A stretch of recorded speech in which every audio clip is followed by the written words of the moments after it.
ஒரு மனிதன் செய்யும் ஒவ்வொரு செயலும் ஒரு நாள் அவனையே வந்து சந்திக்கும். அதுதான் கர்மா. நீங்க நல்லது செய்தாலும் கெட்டது செய்தாலும் அது எங்கோ போய்ட்டு மறைந்து விடாது. அது சுற்றி திரும்பி ஒரு நாள் உங்கள வாழ்க்கைக்கே வந்து நிற்கும். சில நேரங்களில் நாம் நினைப்போம், நான் யாருக்கும் கெட்டது செய்யல, ஆனா ஏன் என்னோட வாழ்க்கை இப்படி இருக்கிறது? ஆனா கர்மா உடனே வேலை செய்யாது.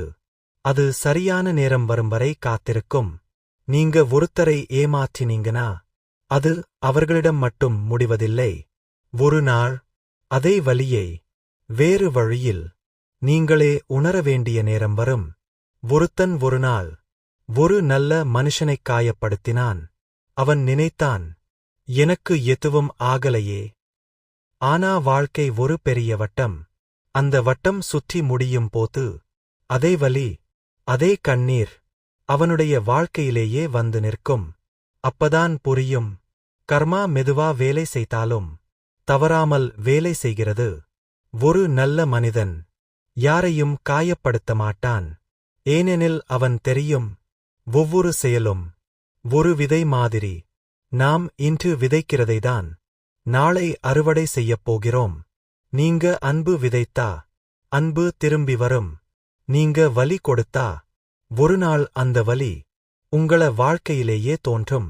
அதனால்தான் சில நல்ல மனிதர்கள் யாரையும் பழி வாங்க முயற்சிக்க மாட்டார்கள். ஏனெனில் அவர்களுக்கு தெரியும், நான் எதுவும் செய்ய வேண்டியதில்லை, கர்மா பார்த்துக்கொள்ளும். நீங்க நல்லவராக இருங்கள், யாரையும் காயப்படுத்தாதீர்கள். ஏனெனில் வாழ்க்கையில் நீதிபதி ஒருவன் இருக்கிறான். அவன் பெயர் கர்மா. ஒரு மனிதன் தவறு செய்தால் உடனே தண்டனை கிடைக்காததற்கு காரணம் என்ன தெரியுமா? அவன் தப்பிச்சிட்டான் என்று நினைக்காதீர்கள். வாழ்க்கையில் ஒரு சட்டம் இருக்கு. அதுதான் கர்மா. நாம் செய்கிற ஒவ்வொரு செயலும் ஒரு நாள் திரும்பி நம்ம வாழ்க்கைக்கு வந்து சேரும். நல்லதா கெட்டதா அது நம்ம செயலில்தான் இருக்கு. கர்மா என்றால் என்ன? சுருக்கமாக சொன்னா, நாம் விதைப்பதுதான் நாம் அறுப்பது. நாம் யாரையும் காயப்படுத்தினால் ஒரு நாள் அந்த வலி நம்ம வாழ்க்கையிலேயே திரும்பி வரும். நாம் யாருக்காவது உதவினால் அந்த உதவி எங்காவது இருந்து நமக்கு திரும்பி வரும்.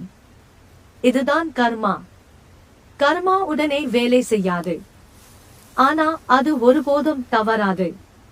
சிலர் நினைப்பார்கள், நான் நல்லவன், ஆனா எனக்கு ஏன் கஷ்டம்?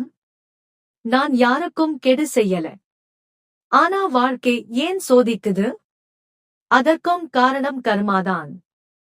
நம்ம செயல் மட்டும் இல்ல, நம்ம பழைய செயல்களும் வாழ்க்கையை பாதிக்கும். ஆனா ஒரு நல்ல செய்தி இருக்கு. நீங்கள் இன்று நல்லதை தொடங்கினால் நாளை வாழ்க்கை உங்களை கைவிடாது. கர்மா நமக்கு கற்றுக் கொடுக்கும் 3 விஷயங்கள். 1. யாரையும் காயப்படுத்தாதீர்கள், ஏனெனில் அந்த வலி திரும்பி வரும். 2. உதவி செய்ய பயப்படாதீர்கள், உதவி வீணாகாது. 3. நேர்மை வாழ்க்கையை காப்பாற்றும். சில நேரம் தாமதமாகலாம், ஆனா உண்மை எப்போதும் வெல்லும். ஒரு மனிதன் வாழ்க்கையில் எல்லாரையும் ஏமாற்றி பணம் சம்பாதித்தான். அவனுக்கு எல்லாம் இருந்தது. ஆனா ஒரு நாள் அவன் நம்பிய மனிதனே அவனை ஏமாற்றினான். அப்போதுதான் அவனுக்கு புரிந்தது, அவன் வாழ்க்கையில் நடந்தது கர்மா. நாம் பிறருக்கு செய்ததை வாழ்க்கை திரும்பி காட்டும். அதனால் வாழ்க்கையில் 2 விஷயம் மட்டும் நினைவில் வையுங்கள். யாரையும் காயப்படுத்தாதீர்கள். யாருக்காவது உதவி செய்யும் வாய்ப்பு வந்தால் விட்டுவிடாதீர்கள். ஏனெனில் நீங்கள் விதைக்கும் நல்ல விதைகள் ஒரு நாள் உங்கள் வாழ்க்கையை அழகாக மாற்றும். அதுதான் கர்மாவின் உண்மை.